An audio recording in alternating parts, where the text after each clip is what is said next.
My dear friends, कैसे हैं आप लोग। देखिए, हम सबको ही पता है कि डायबिटीज़ किडनी फेल्योर का नंबर 1 कॉज है। इसलिए हम आज डायबिटीज़ पर चर्चा करते हैं कि डायबिटीज़ होती क्या है, डायबिटीज़ कितने तरह की होती है, इंसुलिन क्या होता है, इंसुलिन काम कैसे करता है, डायबिटीज़ का हम डायग्नोसिस कैसे करेंगे, इसके रिस्क फैक्टर क्या हैं, इसके कॉम्प्लिकेशंस क्या हो सकते हैं और इसका हम मैनेजमेंट कैसे करते हैं।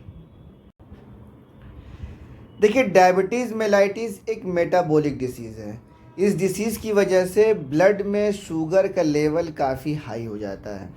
देखिए, इंसुलिन एक हार्मोन होता है। ये हार्मोन बनता है पैनक्रियाज में।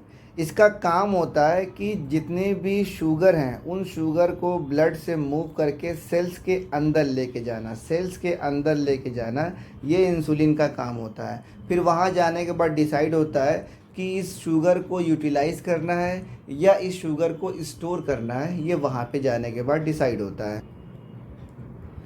तो देखिए, जब डायबिटीज़ हो जाता है तो या तो बॉडी इंसुलिन को बनाती ही नहीं है, या अगर इंसुलिन बन रहा है तो बॉडी उस इंसुलिन को सही तरीके से यूज़ नहीं कर पाती है। फिर जिसकी वजह से ब्लड में शुगर का लेवल काफ़ी हाई हो जाता है और इस बढ़े हुए शुगर को हम बोलते हैं हाइपरग्लाइसेमिया, यानी ब्लड में शुगर का लेवल बढ़ गया है। देखिए, इंसुलिन काम कैसे करता है। ये एक हमारी सेल है, ठीक है। इस सेल्स में एक होता है इंसुलिन रिसेप्टर, यानी इसके ऊपर इंसुलिन आकर बैठेगा। दूसरा होता है ग्लूकोज चैनल।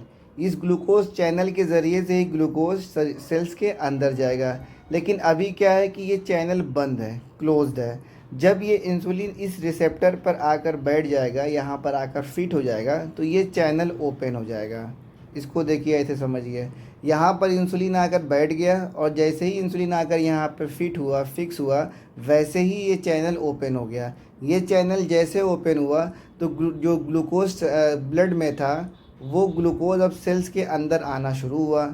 तो इस तरीके से इंसुलिन काम करता है। इंसुलिन जब भी चैनल पर, रिसेप्टर पर अपने आके फिट होगा तो ग्लूकोज चैनल ओपन हो जाएगा। जब ग्लूकोज चैनल ओपन हो जाएगा तो जो ब्लड में ग्लूकोज है वो सेल्स के अंदर आना शुरू हो जाते हैं। इसीलिए जब हमारी बॉडी में इंसुलिन की कमी हो जाती है तो ये ग्लूकोज चैनल ओपन ही नहीं होते। जब ये चैनल ओपन नहीं होते हैं तो ब्लड में ग्लूकोज का लेवल बढ़ने लगता है। इसी को हम बोलते हैं हाइपरग्लाइसेमिया। अगर टाइप की बात करें कि डायबिटीज़ कितने तरह की होती है, तो उसमें एक आता है टाइप 1 डायबिटीज़। इसको हम लोग, ये होता है ऑटो इम्यून डिसीज़ की वजह से, यानी इसमें हमारी इम्यून सिस्टम की सेल्स ये पैनक्रियाज पर अटैक करती हैं। जब पैनक्रियाज पर अटैक होता है तो उसकी सेल्स को ये डिस्ट्रॉय कर देती हैं। जब सेल्स डिस्ट्रॉय हो जाती है तो इंसुलिन बनना ही बंद हो जाता है।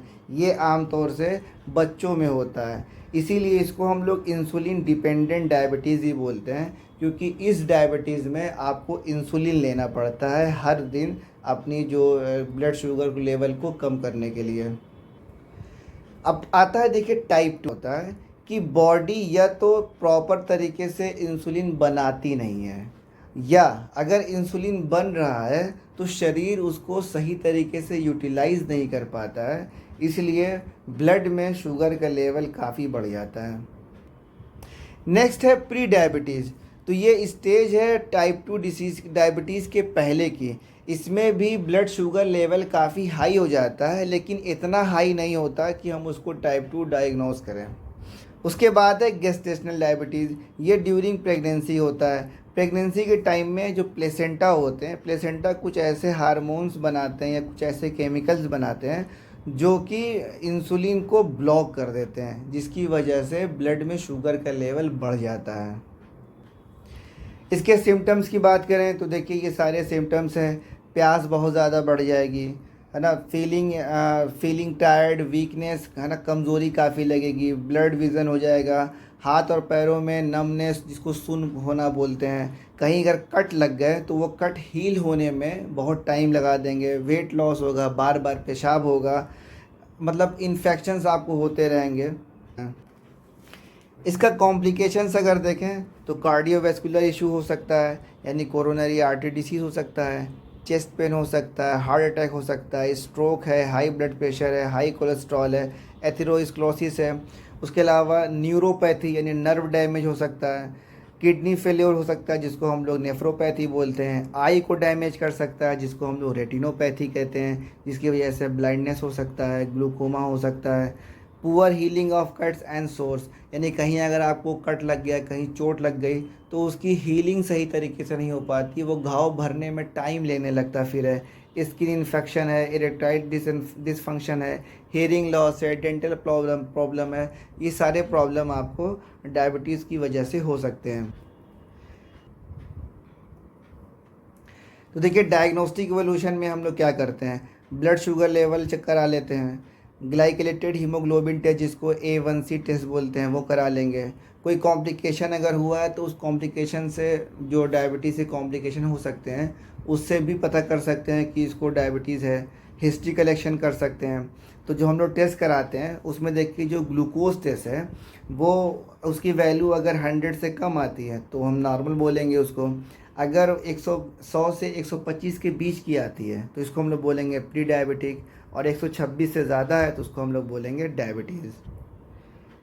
रैंडम टेस्ट, यानी कि किसी भी टाइम भी ग्लूकोज का अगर हम टेस्ट करा लें तो अगर वो 140 तक अगर आता है तो इसको हम लोग बोलते हैं नॉर्मल।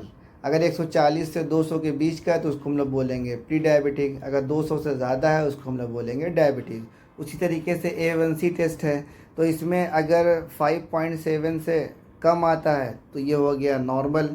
अगर 5.7 से 6.4 के बीच का आता है तो इसको हम लोग बोलेंगे प्री डायबिटीज़, और अगर 6.5 या उससे ज़्यादा आता है तो उसको हम लोग बोलेंगे डायबिटीज़। मैनेजमेंट में डाइट कंट्रोल है, एक्सरसाइज है, वज़न का कम करना है। अगर स्मोकिंग कर रहे हैं तो स्मोकिंग कम कर देंगे। टाइप 1 डायबिटीज़ है तो इंसुलिन चलेगी। अगर टाइप 2 डायबिटीज़ है तो उसमें मेटफॉर्मिन या कोई भी हाइपोग्लाइसेमिक ड्रग्स या इंसुलिन दोनों चल सकती है। वो डॉक्टर डिसाइड करेंगे क्या चलाना है।